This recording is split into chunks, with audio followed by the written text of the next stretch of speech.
Sein Unternehmen konsequent an den Bedürfnissen des Marktes auszurichten, ist das Ziel des Marketings. Marketing beschreibt somit eine unternehmerische Aufgabe, für deren Erfolg eine Strategie benötigt wird. In diesem Video stellen wir euch den Begriff Marketing-Mix, der zu der Umsetzung einer solchen Strategie gehört, in seiner Grundform nach Jerome McCarthy vor. Dabei fokussieren wir uns auf die 4 P des Marketings: Product, Price, Place und Promotion. In seiner Grundform wurde der Marketing-Mix erstmals 1960 von dem amerikanischen Marketingprofessor und Autor Edmund Jerome McCarthy vorgeschlagen. Der Marketing-Mix ist ein wichtiges Instrument, um zielgerichtet erfolgreiche Marketingkampagnen zu betreiben. Darin werden die 4 P des Marketings beschrieben, auf die wir jetzt genauer eingehen wollen. Erstens, Product. Kern eines jeden Unternehmens sind die Produkte oder Dienstleistungen, die vertrieben werden sollen. In der Produktpolitik beschäftigt man sich mit sämtlichen Tätigkeiten und Entscheidungen, die sich auf die Auswahl, die Weiterentwicklung und die Vermarktung dieser Produkte und Dienstleistungen beziehen. Die Produktpolitik ist damit die wichtigste Säule des Marketingmix, da sie die Grundlage für alle weiteren Marketingmaßnahmen schafft.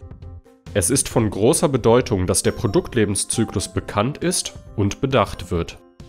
Die Produktpolitik legt beispielsweise fest, welches Produkt auf den Markt kommt, welche Verpackung es erhält oder ob ein bestimmtes Produkt vom Markt genommen werden muss. Weiterhin klassifiziert man die Produkte, indem man die Qualität, die Menge, die Art und das Design definiert. Eine übliche Klassifizierung sieht Customer Products für den B2C-Markt wie beispielsweise Rasierer sowie Business Products wie Bürozubehör für den B2B-Markt vor. Zweitens, Price. Bei der Preispolitik geht es im Kern um die Verkaufspreisgestaltung. Das beginnt mit der Frage, wie viel ein Kunde für das Produkt oder die Dienstleistung zahlen sollte. Weiterhin beschäftigt man sich mit dem Management von Sonderangeboten wie Rabatte und diskutiert Lieferungs- und Zahlungsbedingungen. Der Preis selbst richtet sich nach dem Markt. Dieser besteht aus Anbietern, Nachfragern und oftmals auch Wettbewerbern. Dabei darf man allerdings nicht die Kosten vergessen, da man als Unternehmen natürlich Gewinn erzielen möchte. Mögliche Einflussfaktoren auf den Preis sind unter anderem die Selbstkosten, die Nachfrage am Markt, der Preis der Konkurrenzprodukte, der Nutzen für den Kunden und möglicherweise auch die Produktlinien, in die das Produkt integriert werden soll. In diesem Zusammenhang sind das Preisniveau und die Preisdifferenzierung relevant. Drittens, Place. Die Distributionspolitik umfasst sämtliche Managementaktivitäten, die sich mit dem Vertrieb eines Produkts oder einer Dienstleistung beschäftigen. Dabei geht es um alle Entscheidungen auf dem Weg des Produkts oder der Dienstleistung, angefangen beim Hersteller bis hin zum Endverbraucher. Dazu zählen neben einer Vertriebsstrategie und dem Vertriebsprozess auch die physische und logistische Distribution. Im Handel überlegt man beispielsweise, ob man seine Waren in einer klassischen Verkaufsstätte platziert oder wie bei Online-Versandhäusern direkt an die Kunden nach Hause verschickt. Solche unterschiedlichen Vertriebswege schließen sich dabei aber keinesfalls aus. Oft bestehen mehrere Optionen parallel. So kann man beispielsweise Burger im Restaurant essen oder sich nach Hause liefern lassen. Für eine erfolgreiche Distributionspolitik werden meist Absatzmittler wie Einzel- oder Großhandel sowie Absatzhelfer wie Speditionen oder Berater benötigt. Viertens, Promotion.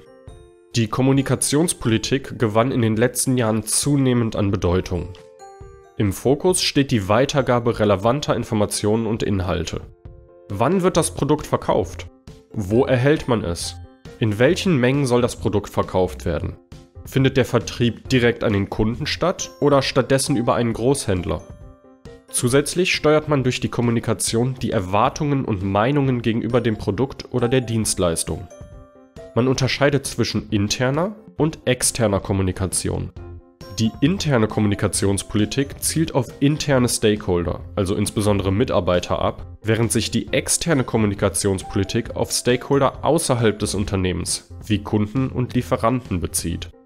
Eine ideale Kommunikationsstrategie setzt voraus, dass intern und extern übereinstimmende Botschaften vermittelt werden. Die etabliertesten Kommunikationstools sind Werbung, Verkaufsförderung, Public Relations, Direktmarketing und persönlicher Verkauf. Auch weitere Kommunikationstools wie Sponsoring oder Messen sind denkbar. Die 4 Ps des Marketing-Mix nach Jerome McCarthy liefern die wichtigsten Instrumente für eine gelungene Marketingstrategie. Der Marketing-Mix ist besonders für Unternehmen relevant, die Konsumgüter auf den Markt bringen. Für Dienstleistungen kommen häufig weitere Marketinginstrumente hinzu. Einige Autoren erweitern den Marketing-Mix beispielsweise um zusätzliche Ps wie People, Processes und Physical Evidence.